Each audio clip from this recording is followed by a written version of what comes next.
Coming in hot, Chich, on a Friday. What's up, brother? Coming in hot, man. I'm afraid to talk, man. People pull our crap all over. Got Michael K talking about you. This is crazy. Oh man! Let's stay Like away I from said, the Yankees today. like I said, nothing better than when we have a 5-minute conversation. They pull out two lines to make a story, and you look like, oh, what? I didn't say that. Yeah, you know what? Everybody, go look at the New York Post article about what Sean Casey said, because that's the only article in the country yesterday that actually had the entire conversation that makes a lot more sense than the BS that people are throwing out. Man, it is crazy. It's a crazy industry, dude. Everyone's trying to sell their story, and they can just swing it however they want to, Yeah. Well, speaking of good people, though, you know who followed me today on Twitter? I was so excited about Sweeney Murdy, man. I love that. Oh, Sweeney Murdy's the best. Is he not one of the greatest dudes? Sweeney Murdy's the best, dude. Great guy. One of the nicest people I've ever met in my life, and I love him. Like, he's a great dude. I texted him right after. I was like, dude, you follow me on Twitter. I'm so proud of myself. Like, dude, when you get followed nowadays, it's like getting a new friend. You're like, oh, thanks a lot, man. Appreciate that. All right. We live in such a weird world. Dude, I did a podcast yesterday. Babes. It was a base. It's two young ladies who are, first of all, you know what's funny? We had Jessica Mendoza on, and she thanked us for all the research we did on her and all that. I get it now, because I go on the show. They knew everything about the podcast. They knew everything about me. They knew who Jess was. They knew who they follow the show. They watch the show. They know who Sarah is. And like, no way, dude. That's crazy. I was so impressed. Like, it was, they did a great job. If you guys ever want another podcast, especially for girls, young girls, listen to these two. They're great. So that's awesome. No, they are great, man. I followed them too yesterday. After they had you on, I started following them. So yeah, it was cool. They're great. How long were you on for? Dude, it was like 45 minutes. I thought it was going to be like 25 minutes, but like, hey. Dude, you're a big deal. Chance, you're a big deal, bro. I'm a big deal. My booty's a big deal. Hey, so a couple things going on. First of all, Morosi threw out there, who we have on Monday, right? We got Morosi on Monday? Oh, yeah, we got Morosi joining us, JP Morosi joining us Monday morning, 10 o'clock. Going to break down what's happening. Hopefully we have some more news. JP and I go back to like when he was a rookie. You talk about Anthony Kastrovins, Kastrovins, he was in Cincinnati early on when I was there, right? His first start. And so Morosi was just starting in Detroit when I was there. So it's funny, man. Yeah. That's very cool. Yeah. Morosi's become upper echelon, MLB Network, all the stuff he does. Great stuff. Yeah, no, great guy. But he threw it out there this morning that Ohtani is imminent. Could happen today. Could make his decision today. Where do you think he's going, bro? God, I'm telling you, when I was on what's your gut say right now? Something's got to be popping in your head. Blue Jays. Wow. Blue Jays. Ohtani, Blue Jays. Wow. I'm rooting for it. I really want him to go to the Blue Jays. I really want him. It's good for baseball. It's good for Canada. It's good for America. Yeah. It's good for Japan. It's good for everybody. Dude. My gut says that. Dude, my gut wants him to kind of go to Toronto. But did you see the report that Burnsy put out there? I don't know if this is true or not, but the Giants off $600 million. How do you turn down $600 million? Dude, before we came on, we're going to talk pitching today. We're talking about a guy who declined. Some player declined what? A $16 million option is $16 million. Like, I play Mega Millions every week like a moron. Right. If I got just one check for $16 million, you would never see me again. Ever again. How do you turn down $16 million? How do you turn down $600 million? There's a piece of paper with that number on it, and if you say no to that, holy Stromboli, how do you do that?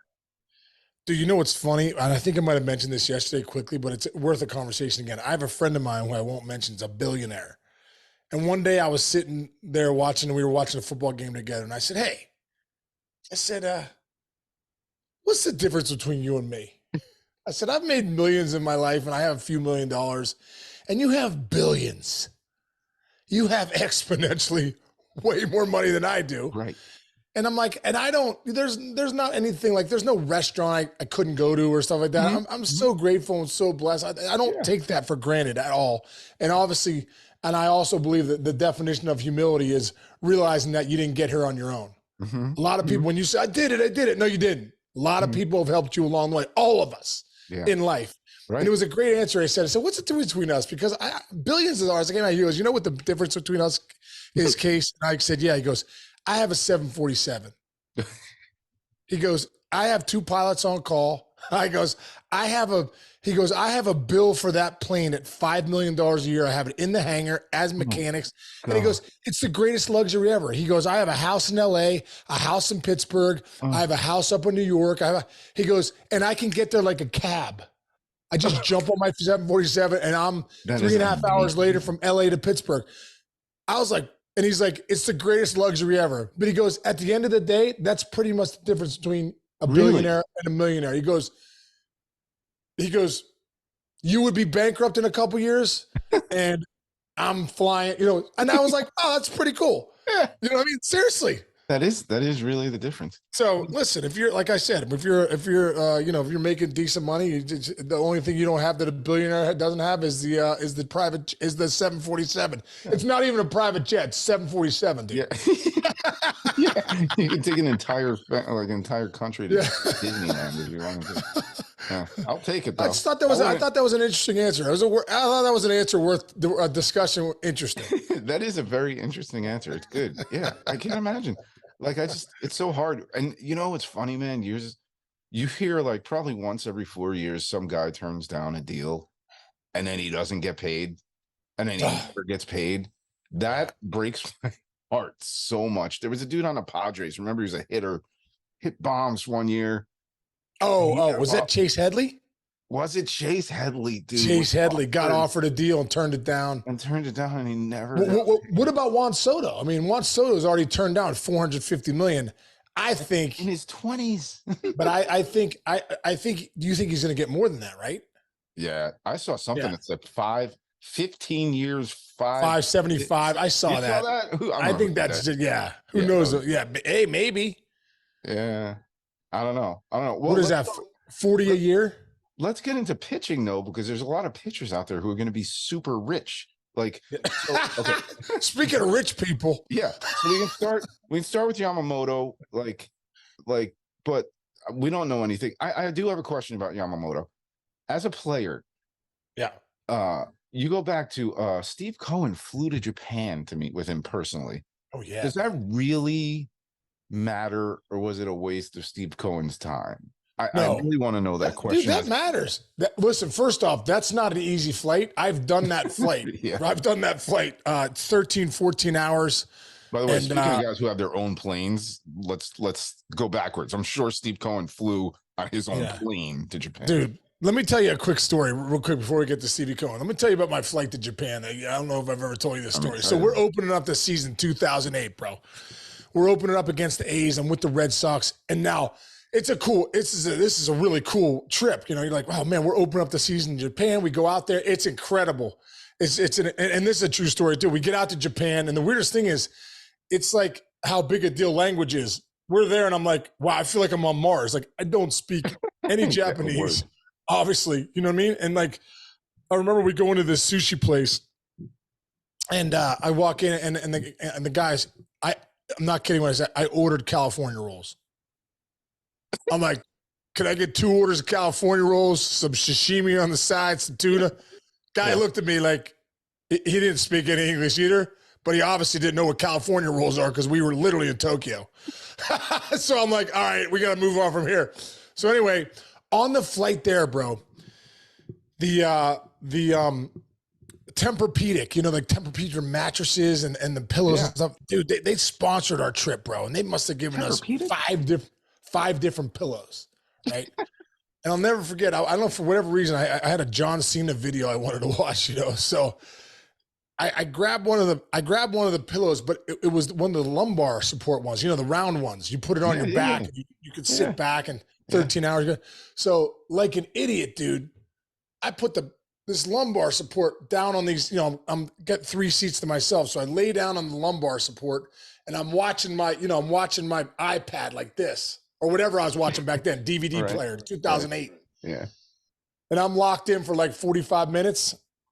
Bro, I get up, can't move my neck, Chinch. Oh, no. We're going to Japan, 13 hours. I get up, play baseball. Oh, dude, play baseball. I'm like, oh my God, I can't look right or left. And I'm like, oh my gosh. And dude, I get to Tokyo first day of workouts. I'm like, I'm there early. I'm doing everything I can loosen up. My neck doesn't even look left or right.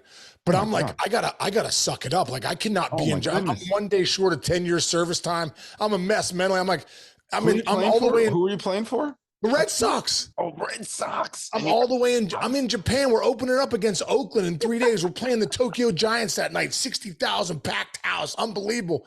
Dude, I'm in BP. So like, look, if this is the picture over here, yeah, I'm like this. And I'm taking BP and Dave Magadan goes, Case, are you all right? I'm like, yeah, bro, I'm fine. And I'm like this. He's like, no, you're not. I'm like, dude, I slept on this lumbar pillow on the flight to freaking Japan yesterday. Tempur-Pedic gave us. I can't move my neck. He's like, you gotta be kidding me. So, dude, I missed like 3 games. I ended up playing opening day like 5 days later. But, dude, I couldn't move. So I flew all the way to Japan, and I was in my hotel room most of the time in traction. Oh, it's terrible. And turns out, dude, it bothered me the rest of the year. I went on the DL twice with this C5, C6 bulging disc I had. Oh, no way. Yeah, dude. So it was that was my trip to Japan, dude. So was it a big deal? Stevie Cohen went to see freaking Yamamoto? Yes. And I'm sure he didn't lay down to watch a John Cena DVD on a lumbar pillow. I'm sure. I know. The funniest thing, and it's terrible because we've all had it. Everybody's had it, where you get that kink in your neck. And like, let's just say I'm sitting in this chair right now. When it hurts so bad, you just move your chair like this. Or like this. You can't. You feel like at any moment your spine is going to crack into 2 pieces. That is the worst. Neck pain is. Jess walks in the room and you're like, what's going on? And she's like, what's wrong with you? All right. So we'll see what Yamamoto does, but we were just ripping down. I just wrote down all these before we came on, these guys who are out there as pitchers, dude. I'm just going to rip through this list. Snell, Montgomery, Kershaw, Stroman, Lorenzen, Wacha, Woodruff, Giolito, Manaea, Luke Weaver. Kershaw. Did you say Kershaw? I said Kershaw. Let's get into him in a second. But by the way, Lorenzen is Ohtani. You said Woodruff too, right? I did. Ohtani can play center field. I'm sorry, Ohtani. Lorenzen is like Ohtani light, man. He go play center field for you when he's not. Dude, Lorenzen can rake, dude. Well, don't forget, Lorenzen was an all-star last year with Seattle. Came to Philly, did pretty well, and he rakes. Absolutely jacked. Yeah, and Jack Diesel. Yeah, he was just like built like Scott Braun. He is, yeah. Scott Braun jacked. Well, dude, let's go back to Kershaw for a second because, dude, the Rangers want him. He's from Texas. No way. Dude. No way. He's got to stay with the Dodgers. He's got to stay for him and all of us. I don't know, dude. Wouldn't that be weird if Clayton Kershaw went to Texas his last year? Maybe that'd be cool for him. Dude, I know for me, I look back and I remember when I was traded from Cincinnati to the Pirates. Yeah. I was devastated. I'm like, oh my gosh, I can't believe this is happening, blah, blah. Because I wasn't devastated because I was going to Pittsburgh. I was devastated because I was leaving Cincinnati. I thought that's where I ended up going to Pittsburgh, so I fulfilled a dream there. Wow, was that cool. Then I get traded to Detroit, go to the World Series that year, play for Leland. Incredible, some of the best moments.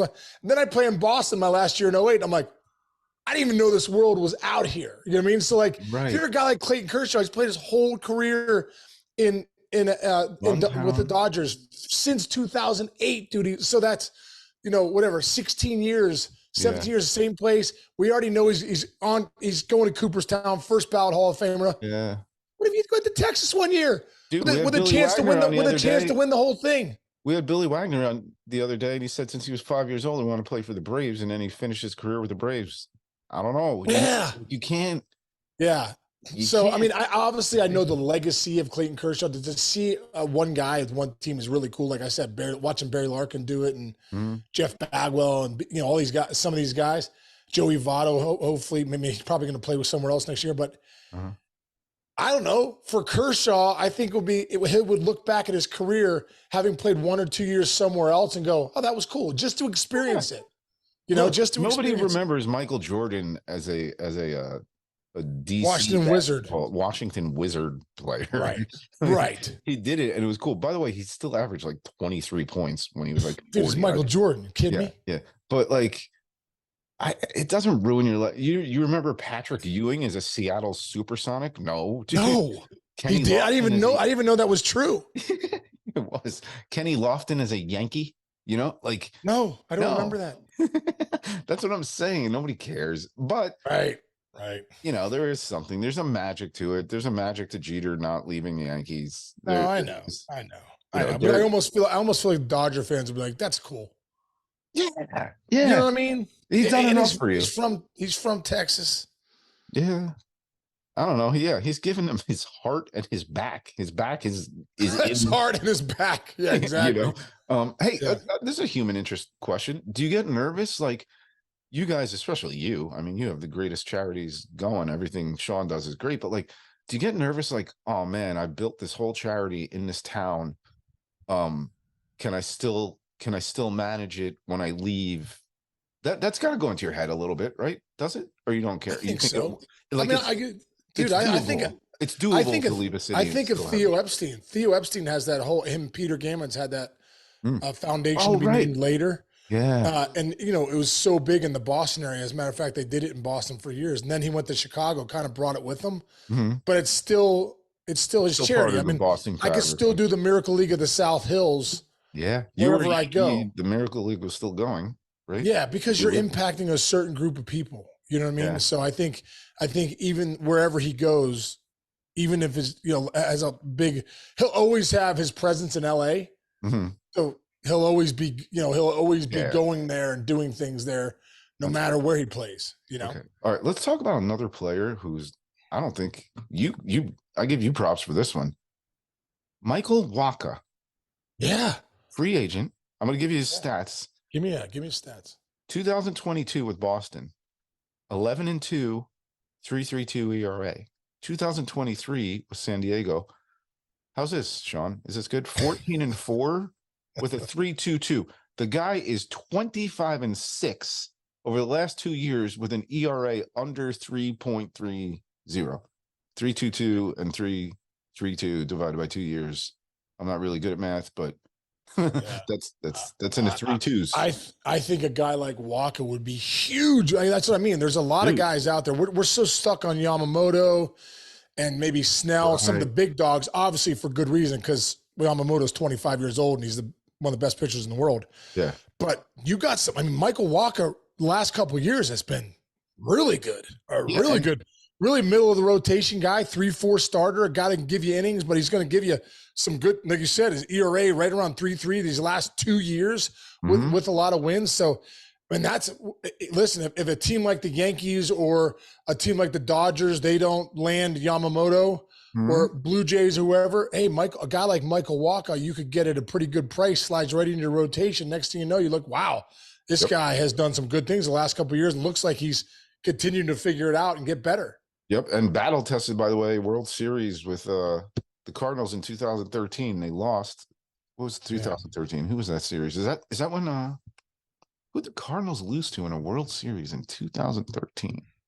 Boston. Oh, Red Sox. Yeah, Red Sox. Red Sox. Yeah, but hey, man, this guy's played in the postseason.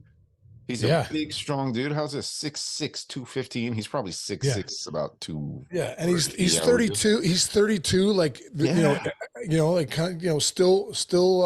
still young enough to do what he's doing. I always feel like too, pitchers that figure it out as they get older, you can't teach experience.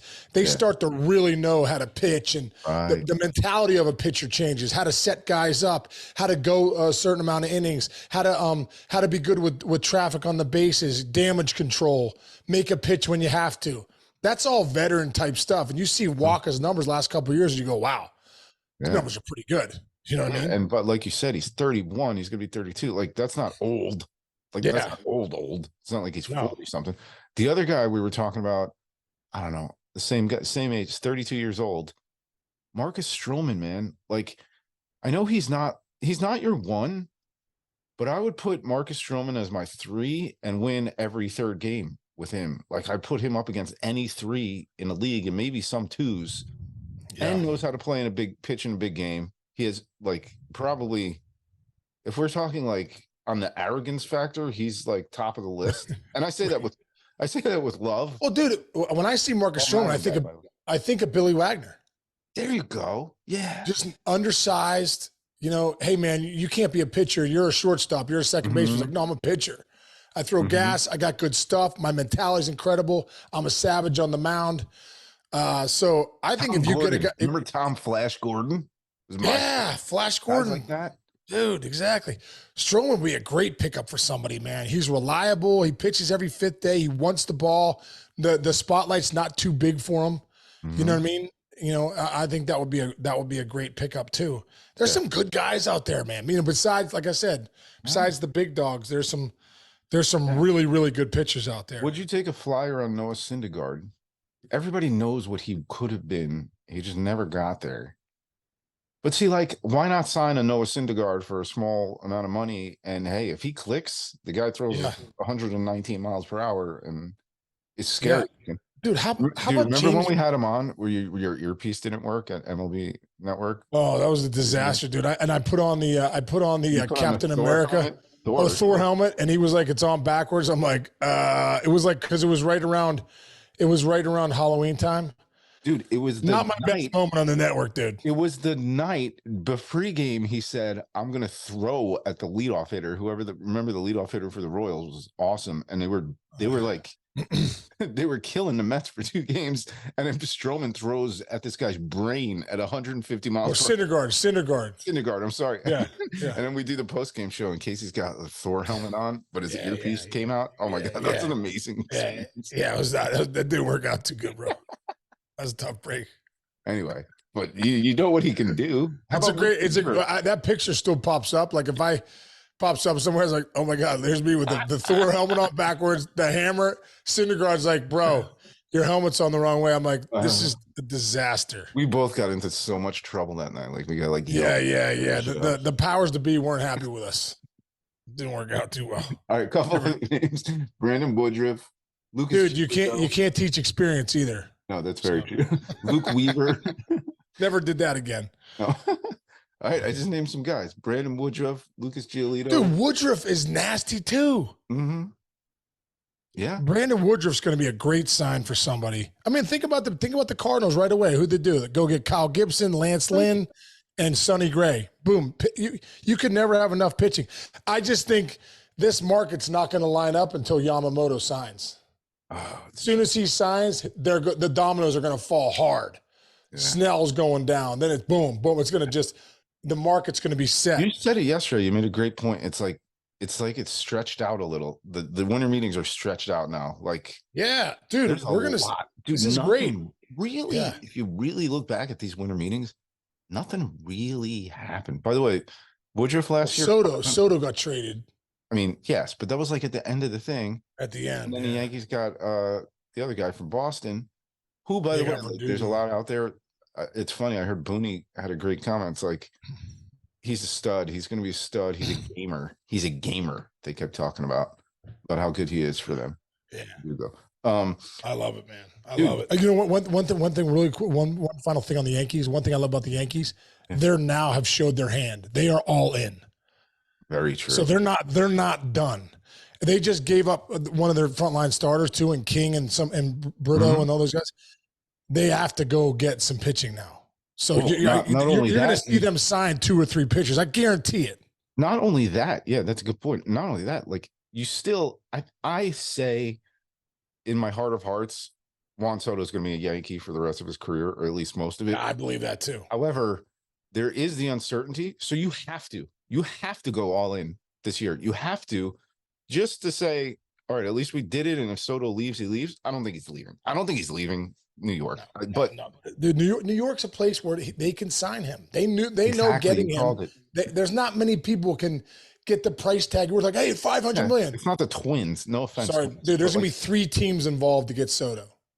Yeah, you're right. Yankees will be one of them. You know what I mean? By the way, Woodruff also was like a little Ohtani light. Remember, he hit the bomb in what was that? Some playoff game. He hit off Kershaw, like 500 feet. Yeah, it was I want Woodruff. Call Booney. I'll see what I can do. One last thing before we go, Chinch. Yes. On MLB Network last night, I don't know if you saw the story of George Brett. Oh, I haven't seen it yet. Dude, George Brett's one of my favorite people in the world. I've struck up a pretty good friendship with him over the years. Mm-hmm. And I just got one quick story, dude. One of my coolest moments, and I think I've told this before, but one of the coolest moments in my career. First off, having dinner with George Brett a few times has been one of the coolest moments of my career.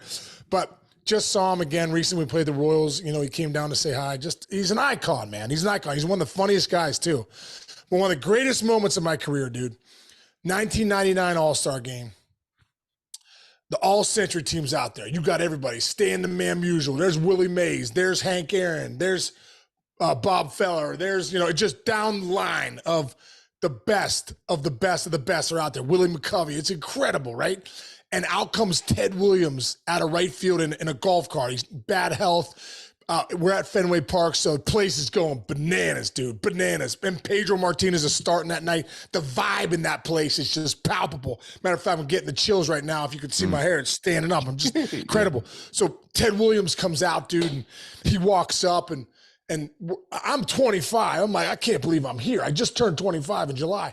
We're walking up to go around the mound, and here comes McGuire and Gwynn and all these Jeter and all these guys. We're all converging on him. As we're converging on him, dude, I get a pat on my shoulder. And I turn around because there was some energy that hit me on that pat. I turn around. Guy puts his hands out. He says, hey, Sean, just want to introduce myself. George Brett. And he goes, just want to say I love your swing, love you the way you play the game. It was the first moment in my life, Chinch, that I was actually speechless. I was like, I didn't know what to say. 3,000 hits, all the All-Star games, the Pine Tar incident, the gamer, the punch the nettles, all that stuff. This guy's a legend in my eyes. 3 batting titles in 3 different decades. George Brett pats me on the shoulder, and I remember thinking, George Brett knows my name. Let's go. Unbelievable. It's unbelievable. That's an unbelievable story. And that game was the greatest All-Star game in history, greatest home run derby in history. Everything about that day, that weekend, I can't believe you were in that. I'm really pissed and jealous that you were. It was incredible. It was incredible. By the way, is 390 a good batting average for a season? Yeah, is that good? In 1980, right? 1980, 390. 390. So I don't know what it is, but he's probably 8 hits away from 400 or something ridiculous. He's got whatever it is. Yeah. That's incredible. 390. I didn't hit 390. You hit in high school if you're good. That's it, dude. One of the best advice I ever get in high school or in college at Richmond.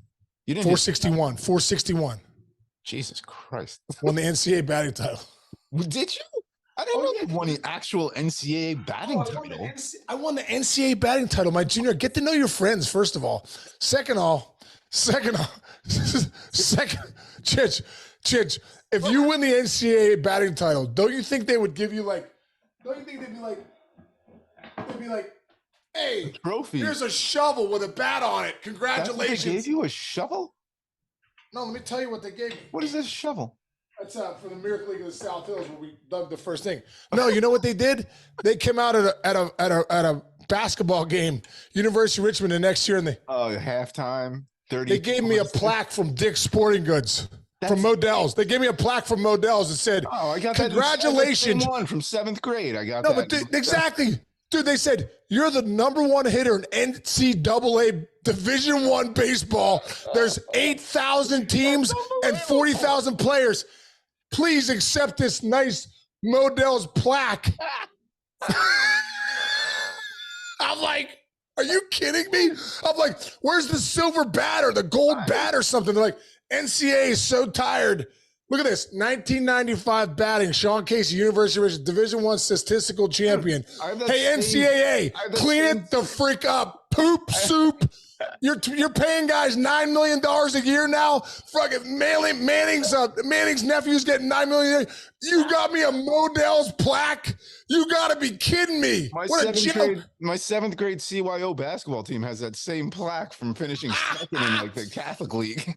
There you go, dude. The Catholic League down there with Chinch's family. And also, if you win the 1995 NCAA batting title, you too can get a plaque from Modell's or Dick's. Dude, I've known you for almost 20 years. I did not know that you won the NCAA batting title. I really did. 461, bro. Let's go. Get to know your buddies. 461. You got to hit every other at bat. Bro, I struck out 8 times. 260 at bat, struck out 8 times. Let's get it. The, like first overall pick. Like everybody talked about Robin Ventura. Why wasn't nobody talking? I end up being a second rounder. Let's go. What's going on here?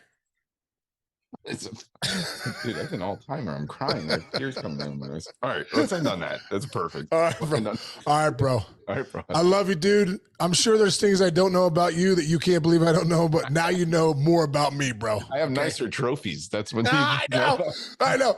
Dude, you got a local Rockville Center 12-year-old travel all-star home run king, and it's probably worth 8 times what this thing's worth. Gotta be kidding me. Holy gosh. All right, Chichi. Hey, have a great weekend, dude. Tell Jess I love her and the Chichimino family, and you're the absolute best in the world. And everyone else out there listening, I hope you have better trophies than I have from the NCAA, and you have a great weekend. See you, bro.